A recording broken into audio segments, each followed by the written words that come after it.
Hi, everyone. Thank you for attending Science Matters Seminar Series today.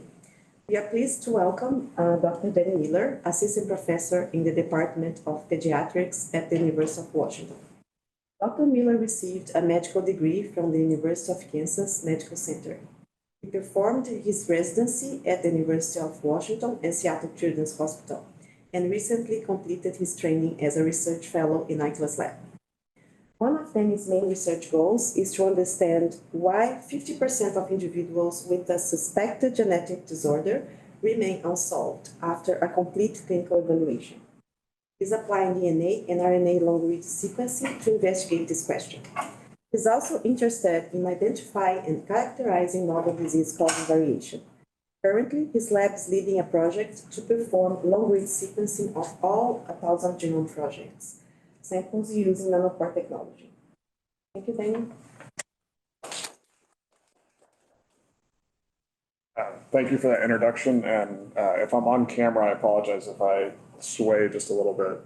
I'll say that for this talk, I put a couple things in here that we may not cover just depending on kind of where everyone's interest is as we go through it. I hope it's a little bit interactive in that way.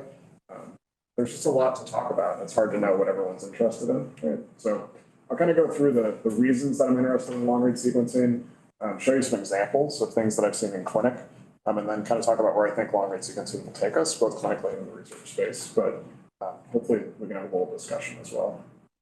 I always like to start with, why do I do this? And this is more of a clinical reason, but I guess if you fall asleep for the next 50 minutes, which I will not blame you for doing, the things that I want you to remember for me from a clinical perspective is that I do think long-read sequencing is really going to fundamentally change how we do clinical genetic testing in the next 5 years. So in my mind, when I go to clinic and I see a family, this kind of process that I go through of stepwise testing is going to be no more. I'm just going to have one test, and it's going to give me all the information that I need to diagnose that individual. I think importantly that this change will reduce barriers to accessing comprehensive genetic testing. We work with kind of some rare disease organizations, and some of them have said, we're sick of the wealthy individuals who come to us after making it all the way through the diagnostic odyssey. We're not seeing those individuals who are non-English speaking, who may have difficulty navigating the healthcare system. How do we get those folks into these organizations, right? I think long reads can help us do that. And then I always love giving these points in San Diego when there's folks from Illumina, for example, in the audience, because I think that this change will happen even if you gave away all the other data types. You could make short-read sequencing free in the clinical environment at least, and I think that long reads will still be more valuable. It'll still be worth it to do them, even if it costs money to generate that technology, or to generate that data. So as an example, just to kind of like put in your mind some of the problems that we face in the clinical setting, this is a kiddo that was referred from an outside provider, a 12-month-old. The labs really don't matter. The point is he had a bleeding disorder, and they suspected either afibrinogenemia or hypofibrinogenemia. They sent genetic testing that's found a single variant in the gene FGA, but no second variant. So FGA is one of the genes that's associated with either afibrinogenemia or hypofibrinogenemia. The recessive condition, what was the second hit? So the question I would ask you to think about for a minute, I'll show you the answer in a few slides, is what would you do next? So from either a clinical perspective or a research perspective, what are some things that you could do to try to find that second hit? Or is it even the right answer in this case?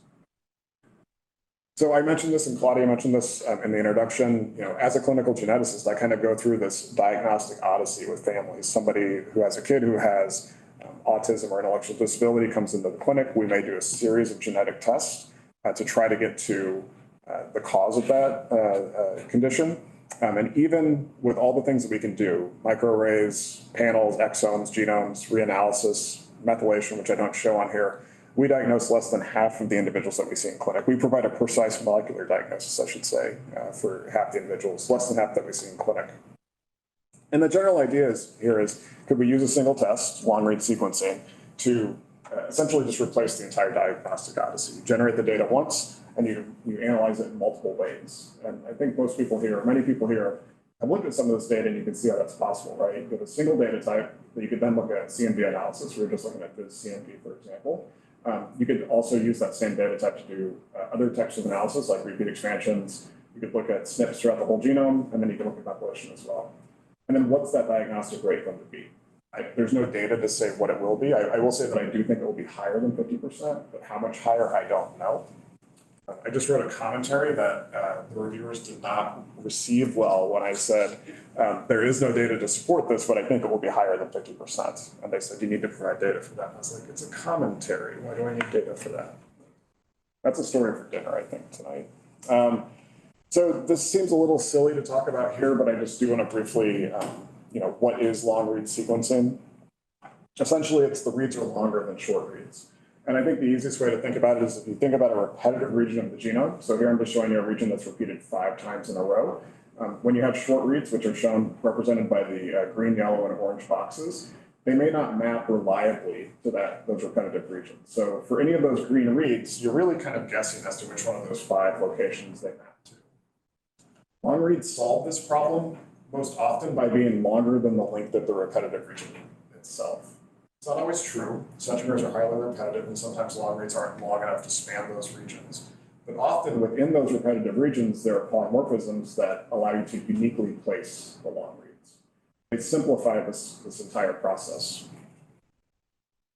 As most of you know, the differences are the read lengths are usually 100 to 300 or so base pairs for short reads. These are highly accurate reads, greater than 99%, Q scores greater than 30. And the cost, it kind of changes every day. Someone might have a different number, but today it's probably less than $500 to sequence a human to about 30x coverage. Long reads are different in that, I say these are reads greater than a KB, anywhere up to 2, 3, I think 4.5 megabases is the current longest read. The accuracy varies depending on the technology you use, so anywhere from say 95 to greater than 99% accurate. Cost varies. You can sequence a human with long reads for about $500, depending on read lengths and lots of other variables, to say $2,000 or $3,000 now. So the cost has really dropped dramatically, even as I've been using this slide for a couple of years now. The key here, though, is that these are information-rich reads, right? There's methylation data there. There's additional information you can gather from these reads. Again, as many of you know, there's 2 commercial technologies available for generating long reads. And I do just want to mention, I'm not going to talk about optical genome mapping because I am far from an expert in optical genome mapping. It is a type of long read sequencing, but what I'm thinking about here is basically just a DNA sequencing approach, not necessarily the optical mapping approach. So the way PacBio works, as many of you know, you're watching a polymerase as it replicates a circular piece of DNA. What you're watching for is the fluorescent molecules to come in, be added to the DNA strand by the polymerase. You can detect things like methylation this way because it takes just a little bit longer for the methylated CpG to go through than it does an unmethylated one. And the really nice thing about PacBio is that it reduces the error rate by reading the same fragment of DNA multiple times. So on the left is like a 1-pass with PacBio, which is lower quality. I think 92% or so accurate. But then for when you do CCS or hi-fi sequencing, you're going through 4 or 5 times through that molecule, and that really increases your accuracy. And this is where you're getting read quality greater than 99%. These reads are beautiful, and I'll show you an example here in a moment. So nanopore works somewhat differently, and we use nanopore primarily in the lab. What you're doing is you're measuring a change in current as a DNA or RNA molecule goes through a protein pore. These current changes are characteristic, so you can work backwards to figure out what was in the pore at any given time.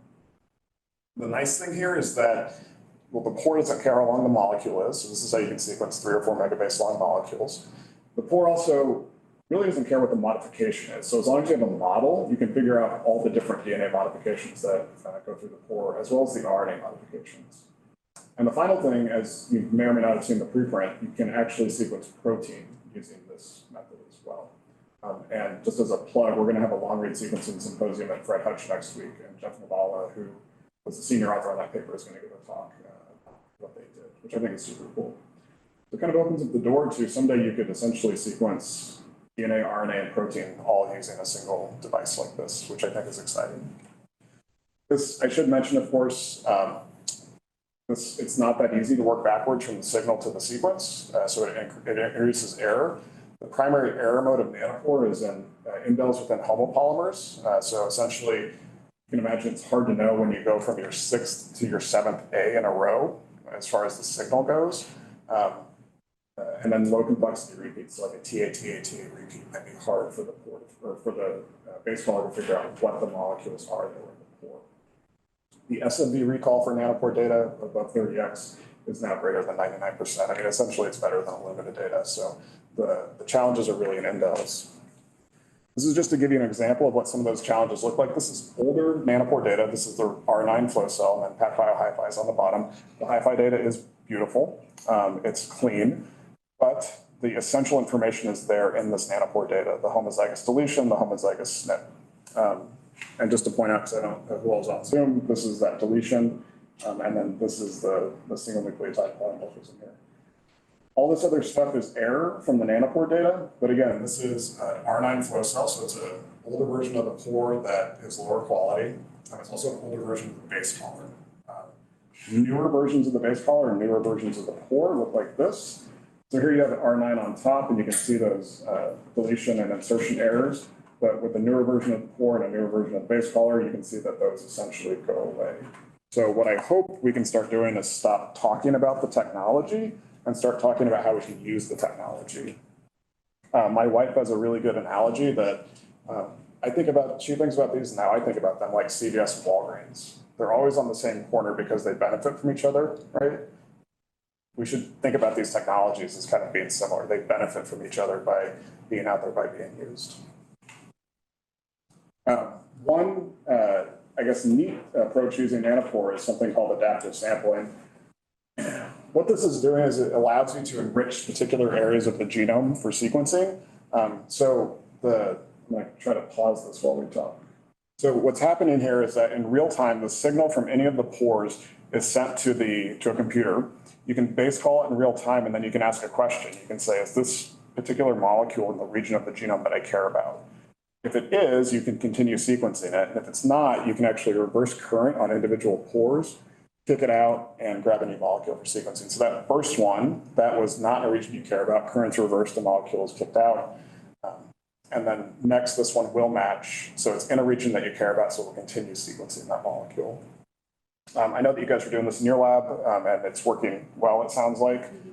It's a really nice way to, say you have 10 or 20 megabases of the genome that you want to target and enrich for, you can do that using this. We've had really good success with this as well, especially on the Promethean, on the newer sequencer, or I'm sorry, on the Promethean, using the newer flow cells. We can do it without shearing. So if there's a complex structural variant, for example, that we're interested in looking at, we can just use adaptive sampling to recover 100, 150x of that region and grab those 100, 200, 300 kb reads, which is really nice. So from a clinical perspective, this is kind of how I think about how long reads can be helpful, and it's kind of how I try to pitch it to the clinical lab folks.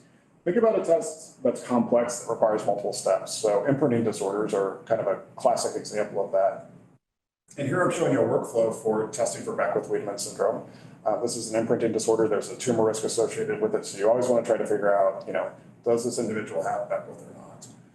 It's complex. It starts basically at the top with with methylation testing. And then depending on the outcome, you kind of work your way through this. These are all different tests that have to be performed in the lab. And the clinical lab has to validate these, right? They have to maintain these. People have to be proficient at these tests. So in my mind, can I replace all of this with a single test, right? So if you start at the top and you just ask, can I see the DNA methylation information of long reads? And the answer is a pretty easy yes. So these are the three differentially methylated regions that we think about when we think about Beckwith-Wiedemann, H19, IGF2, and then there's an antisense transcript in the gene KCNQ1. You can see that, so here what I'm showing you is anything that's red is methylated, anything that's blue is unmethylated. So you can see that there's differential methylation within these regions at the sites that we actually test when we do clinical testing. This is all mixed together. So just with information from the individual, not using parents, we can phase this into the reads that came from the maternally derived chromosome and then reads that came from the paternally derived chromosome. And then we see it follows the pattern we expect, where H19 and IGF2 are methylated together on one chromosome, and KCNQ1 is unmethylated on that same chromosome, and then the opposite on that other chromosome.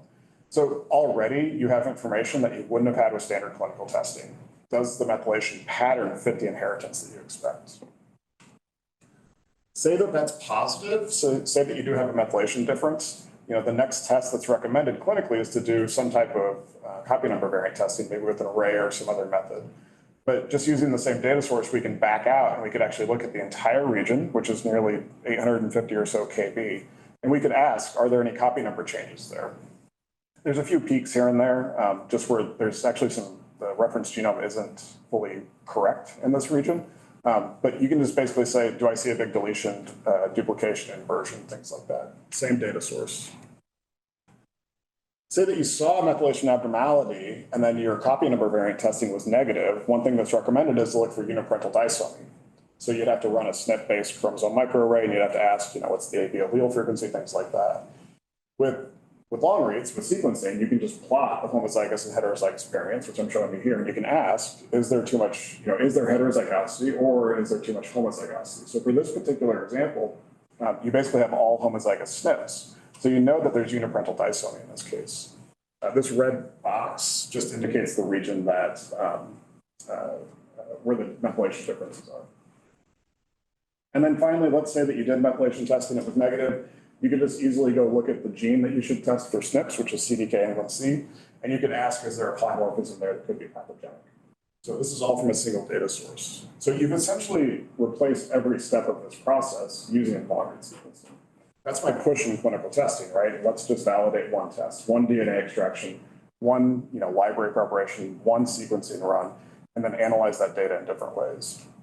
One of the biggest challenges isn't like just the idea, it's like how do payers cover that? Payers are comfortable with the idea of paying for each one of these steps.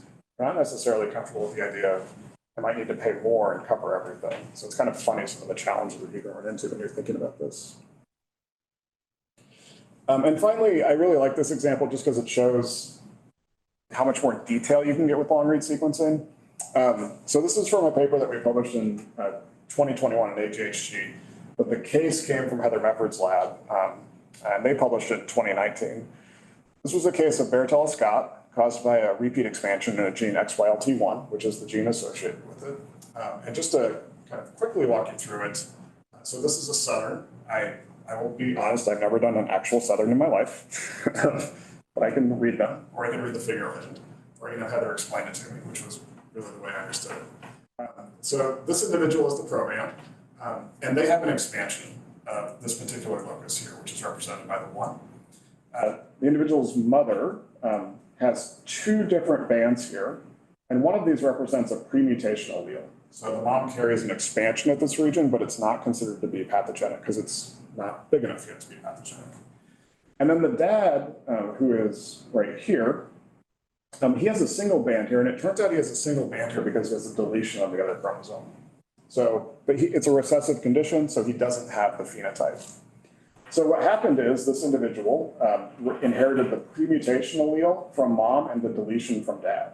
So what they got is expansion of that particular region. If we do, in this case, we did targeted long-read sequencing. We didn't get a ton of reads because this was back when we weren't getting really good coverage with the approach, and also the methylation conversion wasn't working perfectly. So there's some dots here that are gray instead of red or blue. But using the little data we had, we could actually recapitulate the southern. So you can see here in the proband, you get that kind of larger distribution of reads that cover the repeat expansion here. In the mom, you can see there's actually 2 bars here where there's the wild type allele and then there's the premutation allele here. And then in dad, we just got a couple of reads that span the region, but we knew that it was normal. What was really exciting to me wasn't actually the result of the proband. It was when you looked at mom, you could see that some, but not all of the reads that span the premutation allele were methylated. So that gives you like this insight into the biology in mom that you can't get when you're looking at things at a broader scale. You can say, well, even though her premutation alleles, let's just say 900 base pairs, some of her cells have actually decided to silence that particular gene, right? So there's this level of mosaicism and this level of detail that you can pull out with this information. So I've always loved this example. I don't get a lot of opportunity to go through it, but I think it really shows the power of what you actually see when you bring all these data types together into from a single data source. Yeah. If it was Heather's thing, I'm assuming this is a seizure disorder, and I'm assuming that you're doing blood. It's actually a skeletal dysplasia, Okay. is varicella Scott. And this did come from 99.9% sure it came from blood.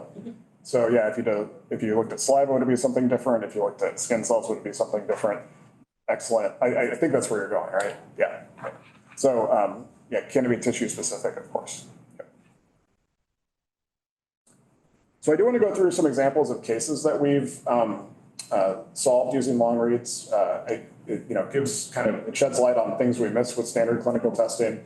It sheds light on what's the power of long reads, and then it's a nice segue into the 1,000 genomes effort.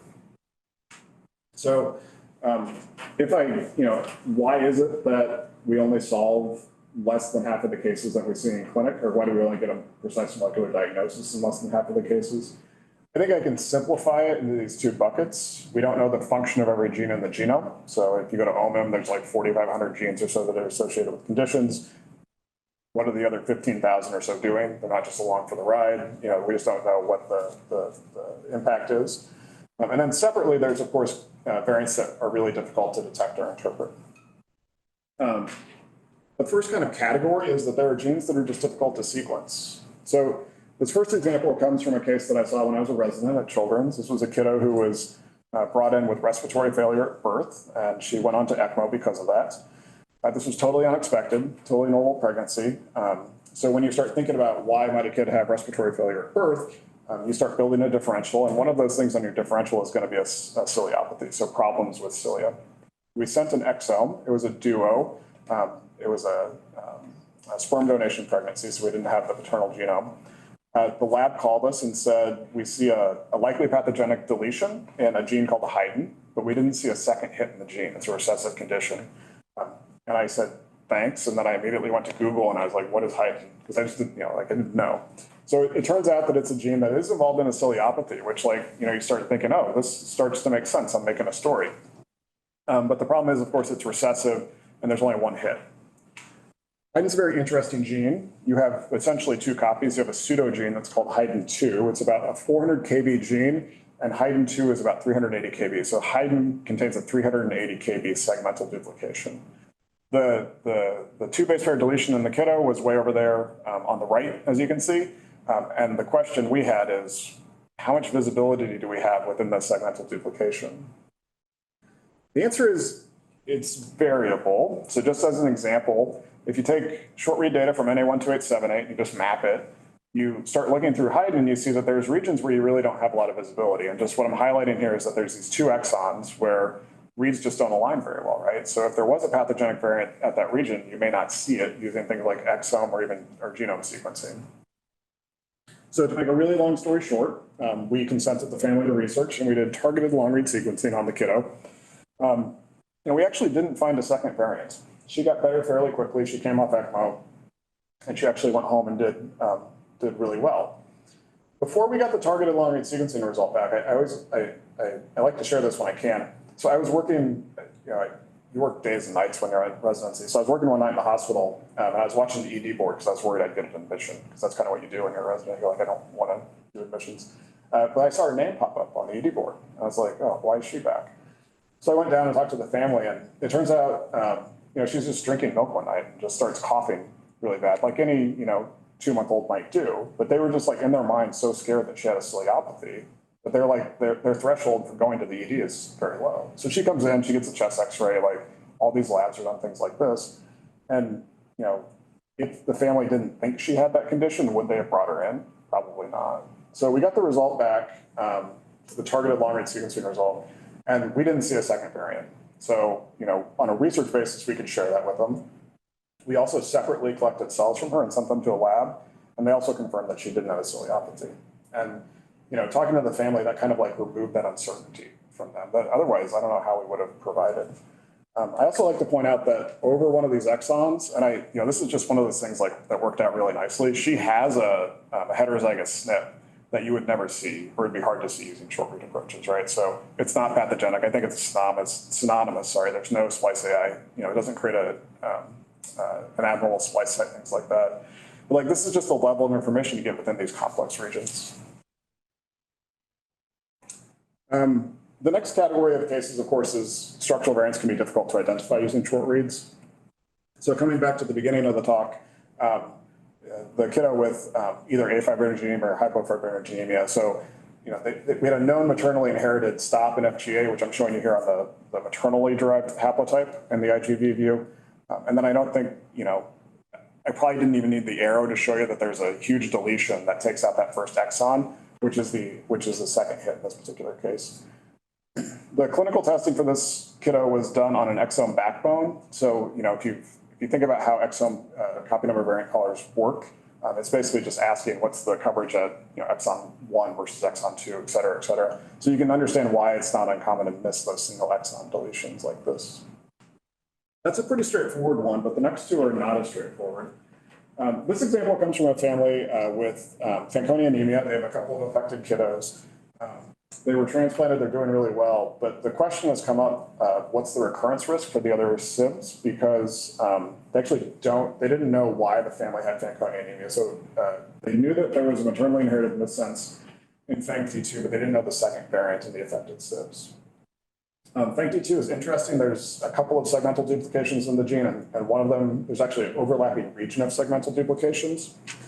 We did long-read sequencing on those SIBs, and we actually found a deletion, a complete removal of an exon that they both had. This has actually been reported before, has been associated with the disease, but it wasn't caught on clinical testing. We called the clinical lab and we said, hey, we see this. Do you see it in your data? And the clinical lab, bless their heart, said, yeah, this is weird. It's a funny region of the genome, and the coverage looks really weird. We'll have to get back to you as to what might be causing it. I'm just sitting there thinking, do you know what a segmental duplication is? Like, did you validate? Like all these questions go through your head in like 5 seconds. Then you're just like, okay, thank you, bye. So, it's it has been reported before, but one question, of course, is what's the allele frequency? Can you reliably call it from short read data that's out there? So I'll come back to that in just a second. And then finally, the last case I want to show is a kiddo that was referred fairly recently. He has glycogen storage disease. He had testing a while ago. They found a single pathogenic variant AGL. There was no second variant. The family kept going back to genetics to get, well, they go to biochem for treatment, of course, but they kept coming back to also figure out what was the cause. So they went through the odyssey. They got an array that was negative, so a whole genome array. Then they did an exon level array, which was also negative. Then they participated in a short read whole genome sequencing research study, and they got a call that said, hey, we found a structural variant in HGL, which made a lot of sense.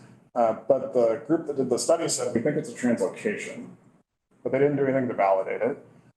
So the family went to their clinical geneticist and they got clinical optical genome mapping, and it came back negative, which was confusing because they were told it was a translocation, so they expected to see something. I'll say the family history did not sound like a translocation, like there was not a history of recurrent miscarriages, things like that. So a little time went by, and then they reached out to us and they said, would you be willing to long read this kid? And I was like, of course. So what we found was that, so the known pathogenic variant was on the maternal haplotype. And on the other haplotype, there was a 300 or so base pair insertion at the +2 position of an intron. And it's an ALU, it's an ALU-Y or something like that. I assume it disrupts splicing just because of where it is, but the canonical splice site is still there. So we found it, and so I called up the clinical team and I said, this is here, does this make sense? And they said, yeah, what's funny about this kid is he's like the most mild GSD we've ever seen. And I was like, oh, that's probably because like some fraction of his transcripts are normal and then some other fraction are affected. So you can imagine, like, let's say 10% of the transcripts are normal here. That's probably enough to give him a little bit of enzyme activity that then makes him less affected than other kiddos who have glycogen storage disease.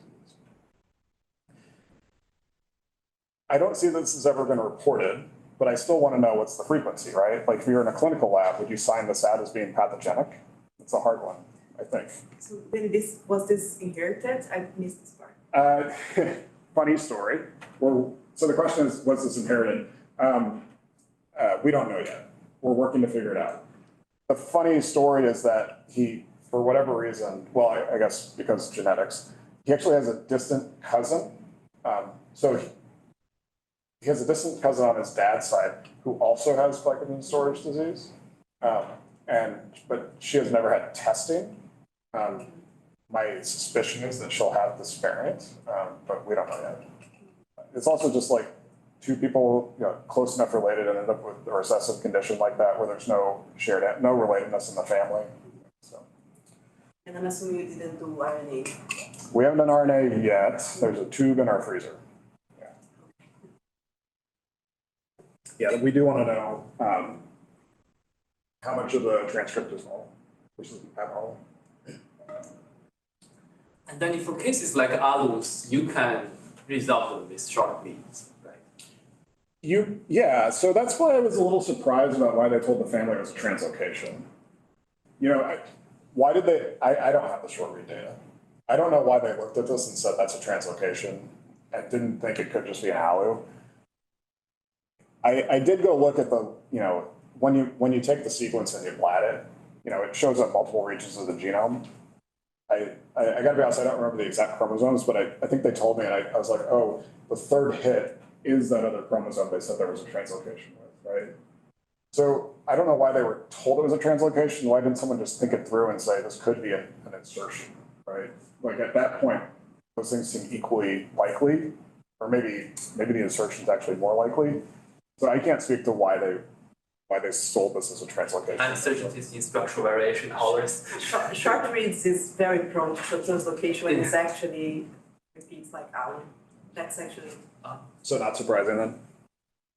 I'm surprised that they didn't try to confirm or something like that. Yeah, they just said we think we see it, figure it out with clinical testing. Yeah.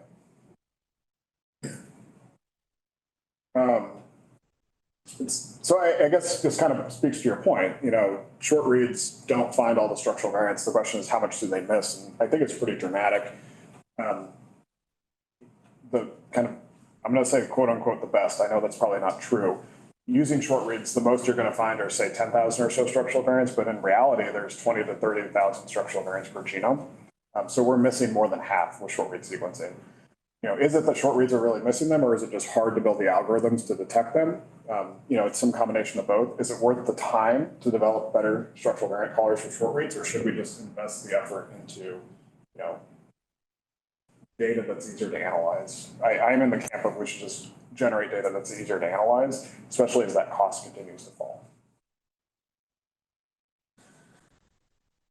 So I think I kind of mentioned it throughout, for each of these three examples that I showed, how do you determine the allele frequency of these variants? So within genes where it's difficult to call variants, and then structural variants that are in kind of challenging regions, or just rare structural variants, like how, if you're a clinical lab and you find, say tomorrow magically everyone has access to long read sequencing, would a clinical lab actually call these variants, right? And I think the answer is, they might report them, but I don't know how they would interpret them because they don't have things like allele frequency for them. So how do we solve that problem? So there is a history of using the 1,000 genomes data set. So this is a collection of 3,200 samples now that are consented essentially for completely public sharing of there's just cell lines of sharing of sequence information, of other things that you can derive from these cells. Over time, there's been a lot of papers that have come out related to this data set. And over time, this data set's been used for things like allele frequency filtering and interpretation.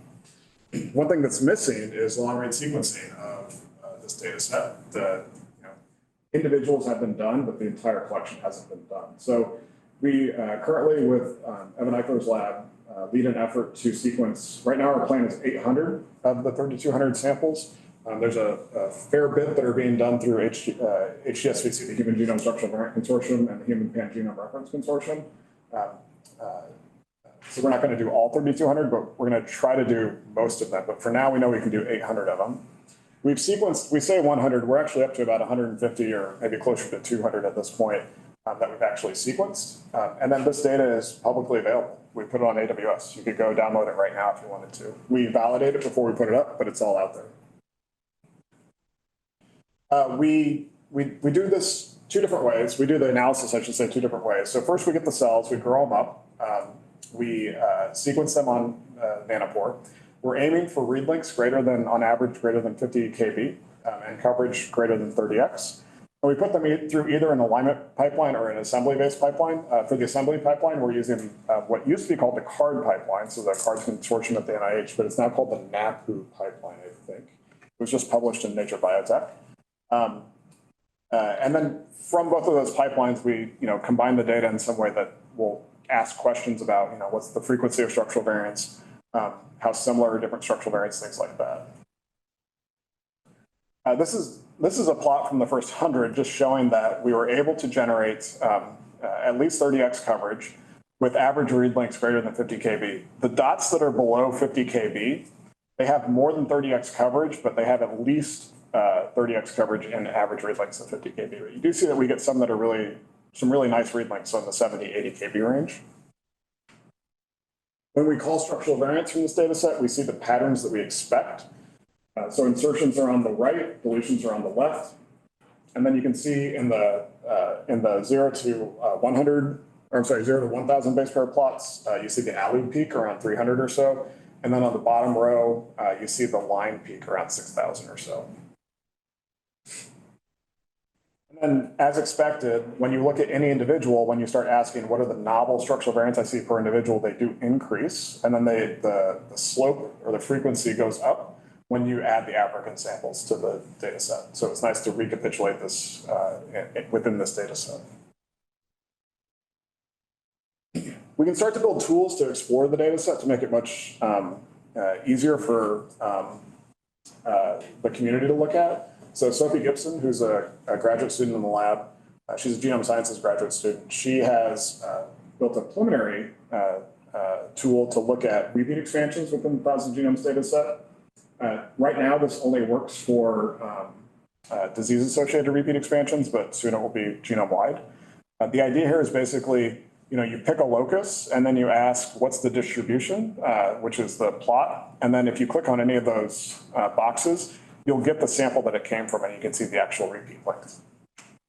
We do see pre-mutational alleles within this data set. So RFC1, there's an expansion in here associated with Canvas. And we can see that there's actually kind of this distribution of copy number. And then when you get out to that 200, 300 base pair, 200, 300 copy number range, it's a 5 nucleotide repeat.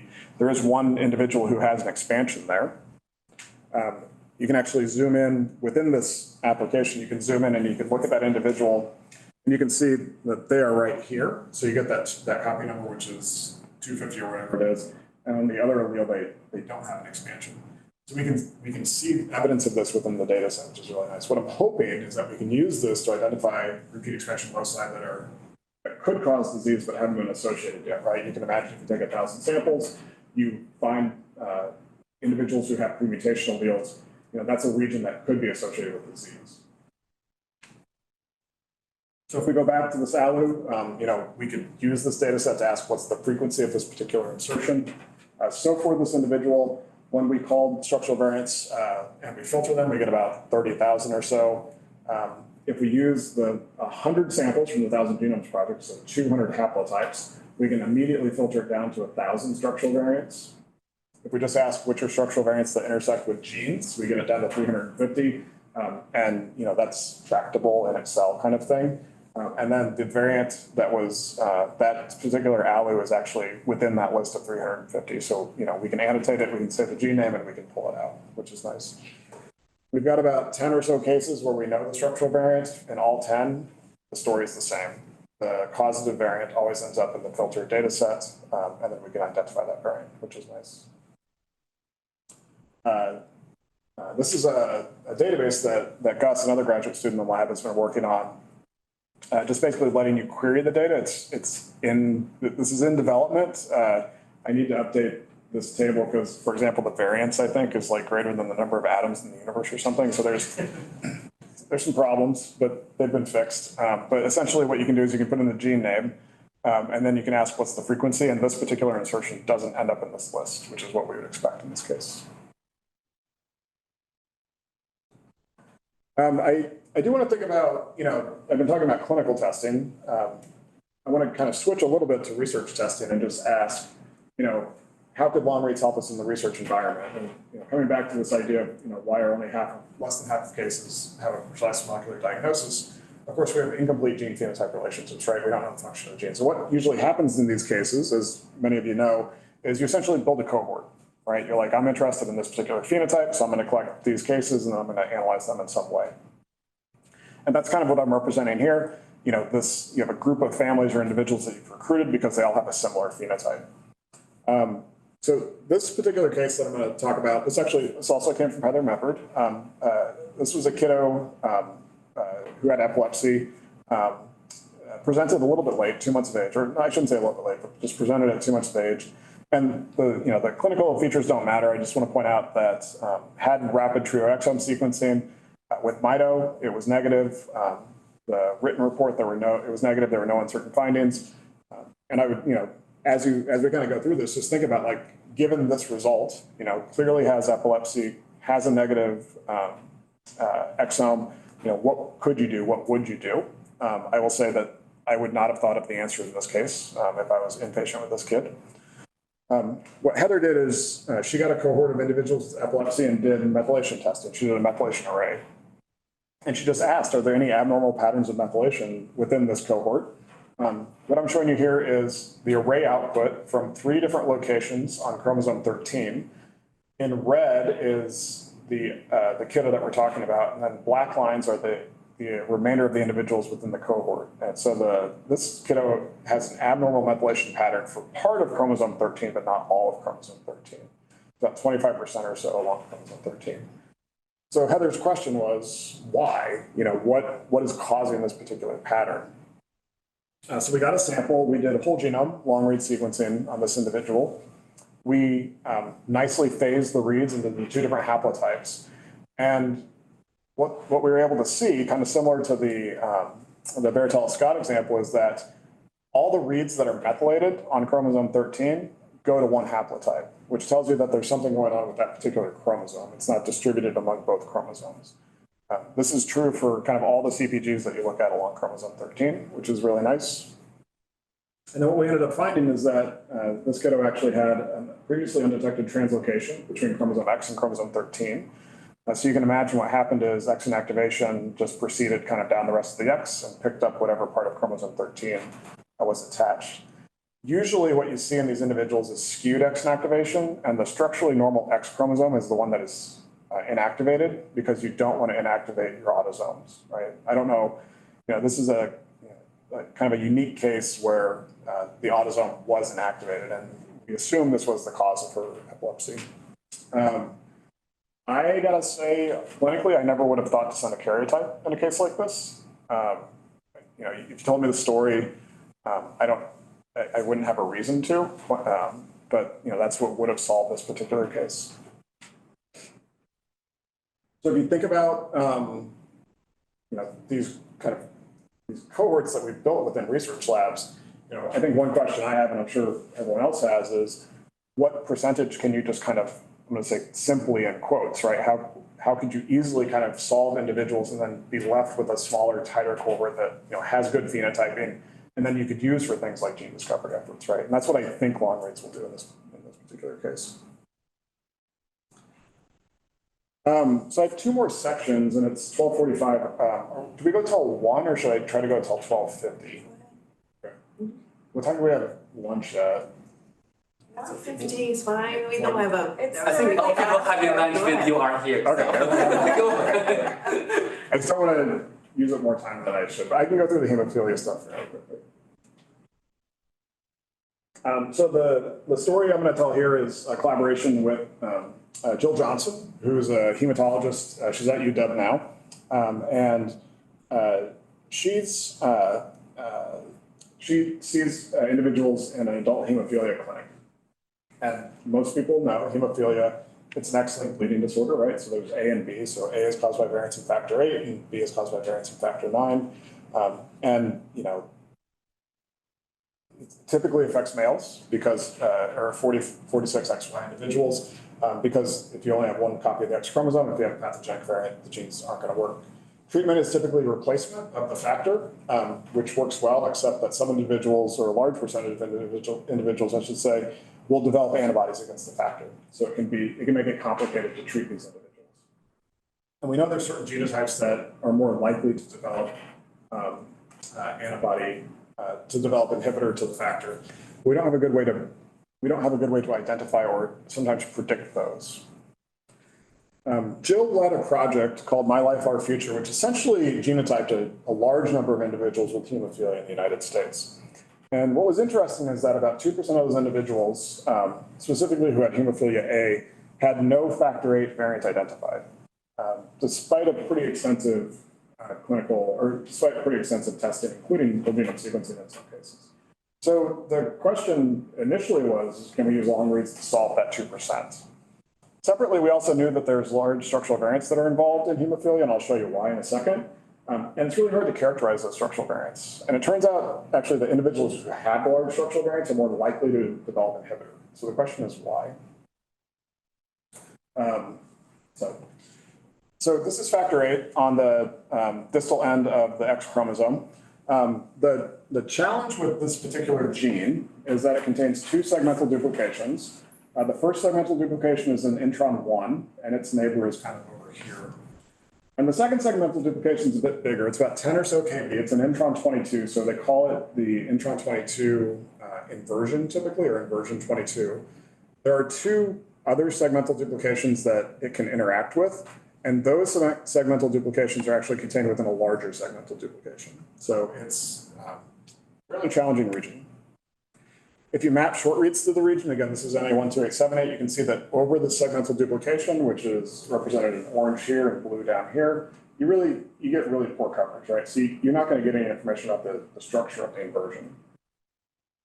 But if you do long read sequencing, either targeted or whole genome, you get really nice coverage because the reads are just longer than the length of the duplication itself. So you can place the reads because they're unique on the outside of the duplication.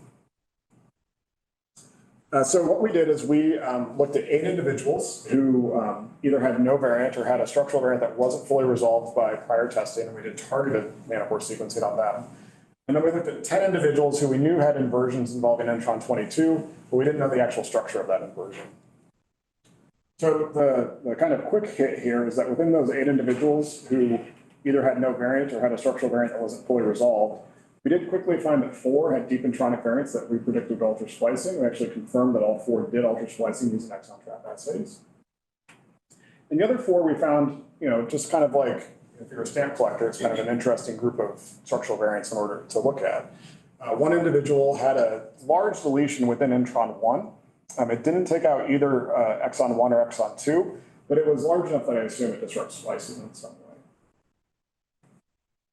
Another individual had this really interesting deletion, inversion, deletion that involved the last exon of factor VIII, and it wasn't picked up by prior testing, which was kind of interesting.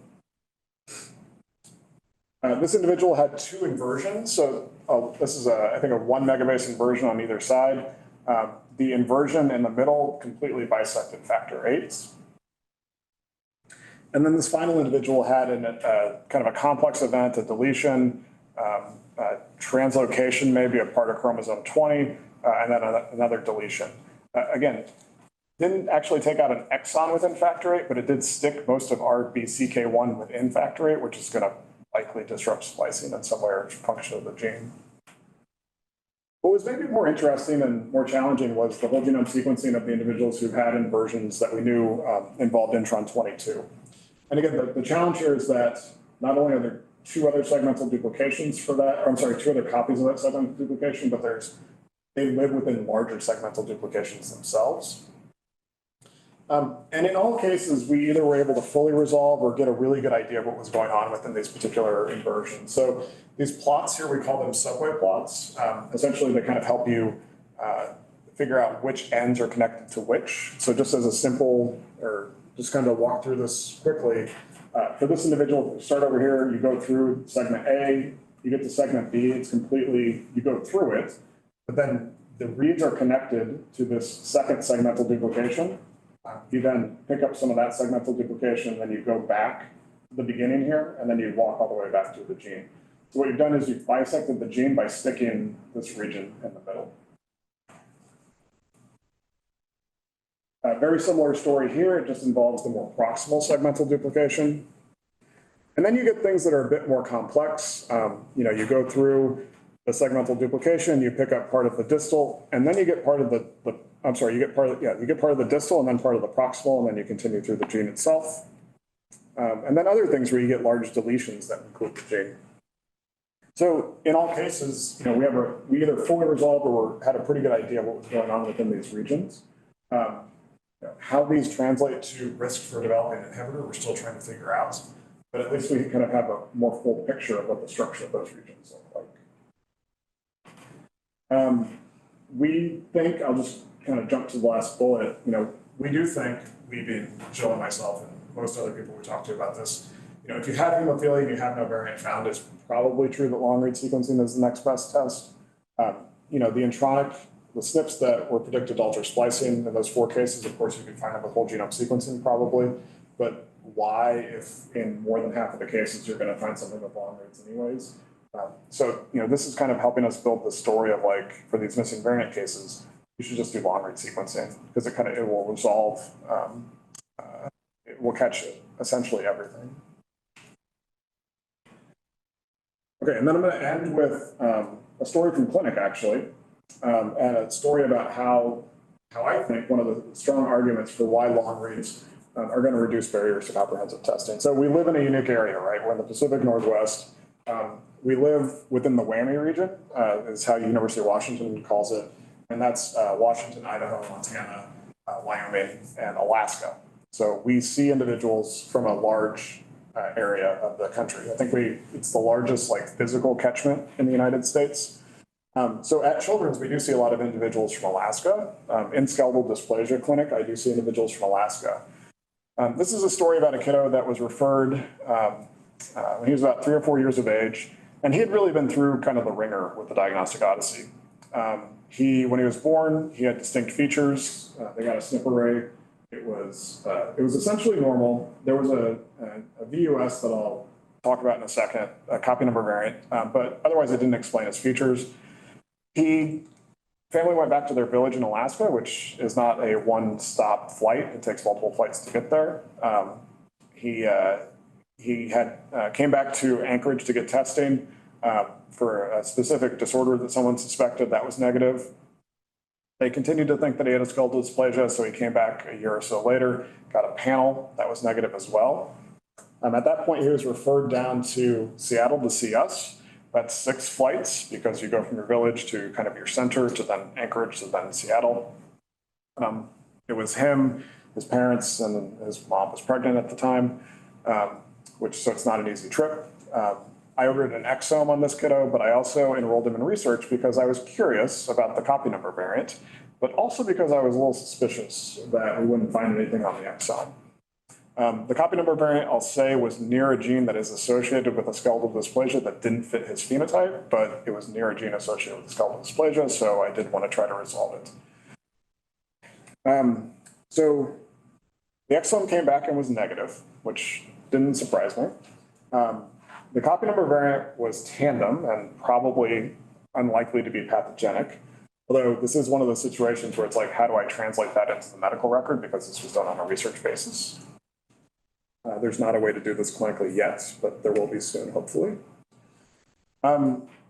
Individuals from Alaska have shared ancestry just because it's a smaller population.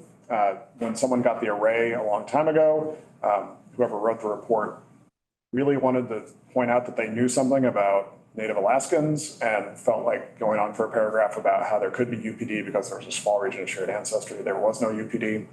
It was nice to see that and tell the family. And then we did find what is a likely explanatory variant for his condition. He has a homozygous deep intronic splice variant. It's in a region of shared ancestry. It's in a 1 megabase region of shared ancestry, so it's not one they would have called on the array, but it is 110% consistent with his phenotype. He read the book on this particular condition, and then his new sibling also has the condition as well. So we're working on a couple things for the story. We're working on validating the intronic variant using an exon trap assay and RNA sequencing.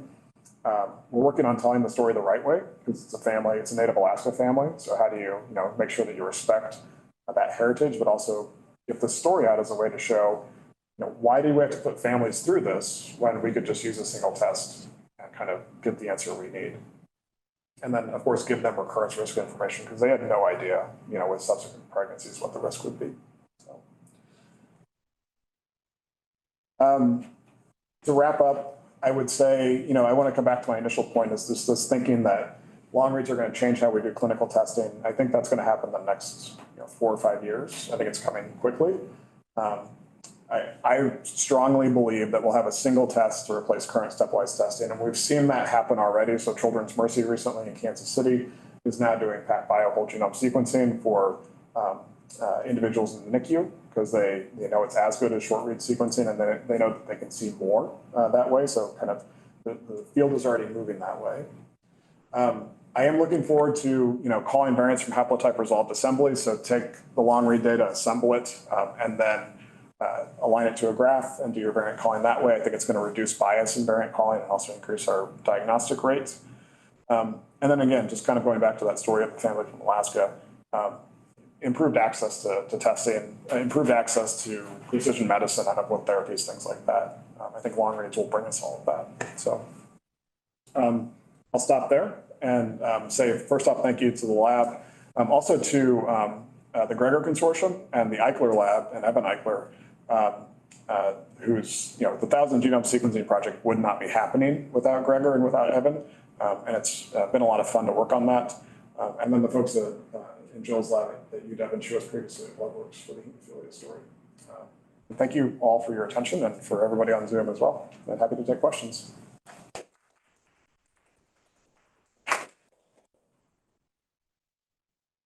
So much, Amy. Okay, yes. I have a question about something you didn't talk about. Rapid newborn I sequencing. didn't talk about that. What question? What do you think is going to be the world record, and how soon are we going to have it sitting there in the NICU? So that's not an easy answer, as you probably know. Okay, so first off, it's not easy to do. So we sequenced it. So I guess a little bit of background. Using short read-based approaches, Stephen Kingsmore and the folks at Radius have done a really wonderful job of getting the time to diagnosis down to about 12 hours. You and Ashley's group at Stanford, using nanopore sequencing, got the time down to about 8 hours. And that was when they didn't know what they were looking for. So they used the Promethean, and they would load all 48 flow cells. And the stories that they will tell about, standing next to each other and trying to get things loaded and not bump into each other are pretty impressive. So the way they did it, their library prep and their DNA extraction, two things. It was longer than I thought it should have been, and it used too much blood. So you can't, neonates have a limit to the amount of blood you can draw every day. So what we wanted to know is, could we do something from a heel stick? And could we do a really quick library prep that's more easy to automate? With the idea being that we're getting closer to, could it work in a clinical lab? So we sequenced a kiddo who was at risk for a genetic condition. So we knew the variants we were looking for. But we did whole genome sequencing just to see if we could do it. So he was born a little later one night than I would hope, but we went in anyways. And it took us an hour and a half after he was born to get the sequencing going. And then after an hour and a half of sequencing, we knew that he didn't inherit the variants he was at risk for. Now, we did a couple of things that let us do it so quickly. We knew the variants, right? We also knew the haplotype. So we could look in a 10 or 20 kb region and say, okay, I don't see the pathogenic SNP. I also don't see the 10 SNPs that his sibling has that I know are there, right? So could we have done something similar if it was a de novo variant, right? I don't know. I see a path to where all those steps are automatable, except for the loading, and then the interpretation is going to be hard as well. So how far away are we? In an academic center with the right people that are trained, I think it could start happening in a couple of years, but I think it has to be for the right conditions. Kid comes in with hyperammonemia, the biochem ones are always going to be the good ones to do. Kind of multiple congenital anomalies, I think, will be lower yield, to be honest. Congenital heart defects will be lower yield. The thing you got to be honest about, though, with this testing is how much of a difference does it actually make? Kids newborns who are sick, the first 12 hours is really about, let's get them stabilized and let's see what's going on. Do you need the genetic testing information in 3 hours? In a lot of cases, you don't. So I know we did it. I don't know how useful it's going to be. So, I don't know. That's a very long-winded answer to a very complex question. And please feel free to push back on it in any way, because I don't know if there's a right answer to it. Is there multiplexing in long-read sequencing? Like, can you sequence multiple samples, or you're dedicating the machine to sequence one thing? You can barcode, yeah. You can, short answer, yes. Nanopore, the error rate, sometimes you lose a little bit with barcoding. There's also the extra step of adding the barcodes. So if they don't get added, then you lose those reads as well.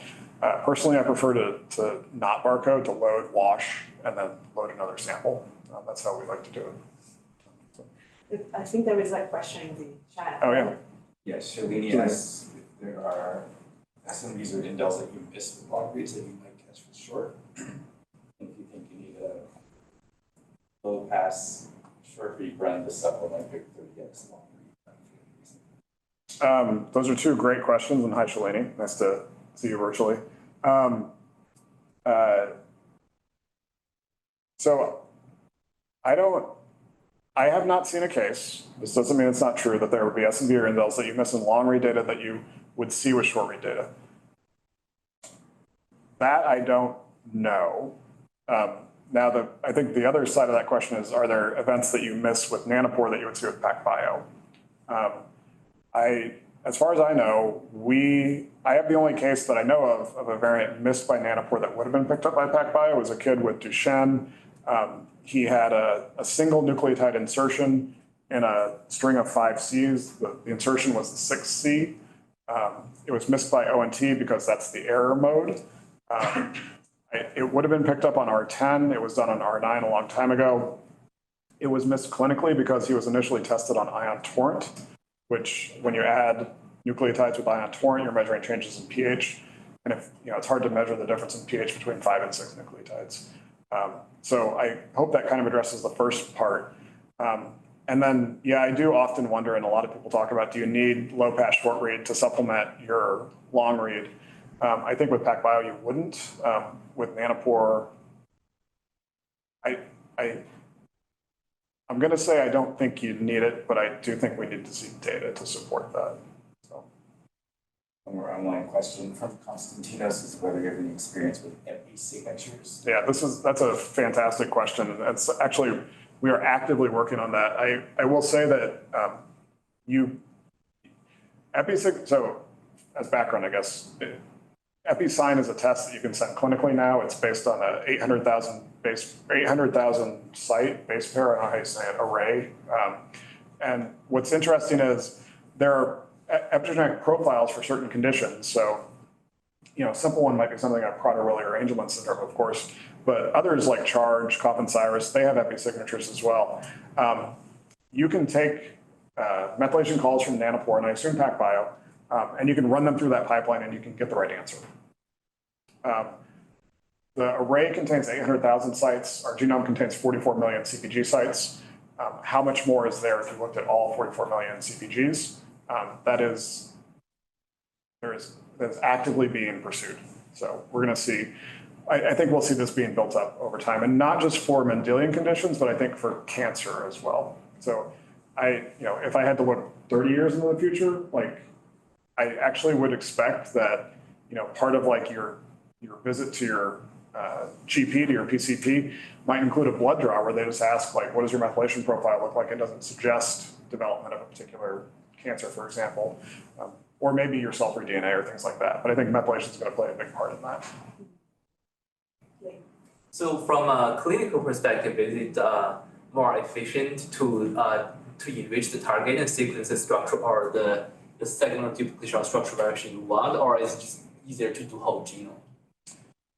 So can I do it from a research perspective first? And then come back to the clinical? Yeah. From a research perspective, if there's a complex structural variant within a segmental duplication, we get better results. We get more clarity if we do targeted adaptive sampling, because you just get more reads that are longer over the region you care about. From research perspective. Yeah. Clinically, it's hard. is the clinical lab going to see a structural variant and then say, you know what, we need to go back and generate a little bit more coverage of this using adaptive sampling, and then how do they analyze it? I don't know. That's going to be tough. I think they're still going to be calling us for a while. Yeah, so I guess where I'm trying to go is that with the patient that is already have a, say, a diagnosed disease or have a family history, it's probably more, I guess, more efficient to do the targeted thing. And for the newborns, we don't know, right? So that's probably more efficient to do things like whole genome. Yeah, so actually, to be totally honest, if you know that there's a single nucleotide variant that causes the disease, it's probably easier to do something like MLPA, right? Or, some other really quick assay to figure, right? Well, you could Sanger it too, right? And that's actually, I got dinged by a reviewer for that on this 3-hour paper, for not pointing that out. Two things are gonna happen. The sequencing is gonna get faster, just like the process of sequencing, probably over the next, I swear I'm just like not saying 5 years because y'all are gonna forget what I'm saying, but like over the next 5 to 10 years, I do believe that within 10 years, you'll be able to do a whole human genome within 10 minutes. Like I am not that smart, but I can see that the path is there to making that happen. So things like Sanger are just that's not gonna be the most efficient way to do it. What's gonna be efficient is there's gonna be a handheld device that you can put a little bit of blood on and you get the genome, right? So maybe that's also an answer to your question, like we're setting the stage for that. I mean, even if you think about just like, is there a way to just add more pores, right? Yeah. Just more pores on the same device would get you to genomes. Yeah, and that's actually possible, so. That will diagnose a lot of things. So it kind of comes back to like, we need to make sure that we have the tools to interpret it and the knowledge to actually make sense of it, because you're like in this data deluge of what do I do with all this stuff now, right? So what I hope we're all kind of moving towards is let's build the databases, let's get the knowledge in place, and we're ready for it. Because what I don't want to have happen is I don't want the technology to be there and then we can't use it, because I think that's just going to delay it and screw it up. I have an analogy, maybe it's like, maybe not everyone understands it, but it's like Tesla vision. It's more complex, the data, but you need to really have a good way to interpret it to make it work well. Yeah. Yeah. Yeah, totally. For complex rearrangement, I think that's a big deal because usually we have to analyze ourselves. None of these scholars, they get it, right? We have to go and look into the data ourselves, put together the structure. It's very. And is a clinical lab ever gonna spend the time doing it? What can the OGM software give them is what they're gonna report. They want something ready because there is no time, right? Yep, yeah. So we need to be ready for that with the technology that's coming. Can I just ask an equity and inclusion question? Yeah, of course. So, you talked about, multiple flights and things like this, but also, there's just like, even if you were in Seattle or Boston or wherever, taking time off work, right? Yeah. Or, Yeah. all of this stuff, right? Yeah. What's it going to take to convince, like, is it gonna take a lot, like, is the answer lawsuits about, Someone- access to, do you have any thoughts on that? So are you talking about the payers? Sure, yeah, do we need to sue the payers? I mean, what do we need to do? Even today, things that are standard of care are not covered, right? Which is frustrating. So how can you, being cynical, is that gonna change over time? I don't know. I think, providers, hospitals are gonna have to lead by eating some of the costs like we do today, and then somehow show objectively, this, there's benefit for everybody. I've talked to a couple of payers. It's never gone well. And to me, like logically, if we can solve, if we can provide a precise molecular diagnosis in a single visit, how is that not beneficial, cheaper, all the things that like are obvious than having someone come back 4 or 5 times? And then also during that 4 or 5, however long that takes, having them go to different specialists, additional lab evaluations. I mean, this is like hundreds of thousands of dollars. They don't see that. They don't care, right? I don't know, sorry, I shouldn't say they don't care. I don't know how they value that, right? We're trying to think of ways, and I think others are too, how do we show that there's the disparity there? You know, people do prioritize their neurology visit over their genetics visit because if a kid has seizures, you need seizure meds, and it's harder to see what the value of the genetics visit is, right? Because they don't. Especially when you keep not returning something. Yeah, you're like, well, I'm just gonna go back and he's gonna tell me, sorry, I'm gonna reanalyze your exome again. But the families that do that are the ones who can't take extra time off work, right? They have other kids that they need childcare.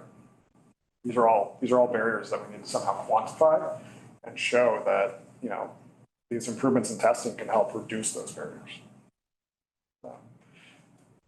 It's like multiple R01s worth of research to do that, right? I mean, like that's what needs to be done. Okay, any more questions in the chat or? So, There's, there's one that popped up. You mentioned exposing the data via AWS. Are your HPC computes still local or are you using AWS? I have the same question. We do, so the 1,000 genomes data, once it's been validated, goes up on AWS. We do have some compute credits from AWS. I should say, you know, I don't know, Amazon hosts it for free, which is fantastic. But we do most of the analysis locally still for us. We do it on a couple of large servers that we have, so. okay, thank you so much. Thank you, everybody.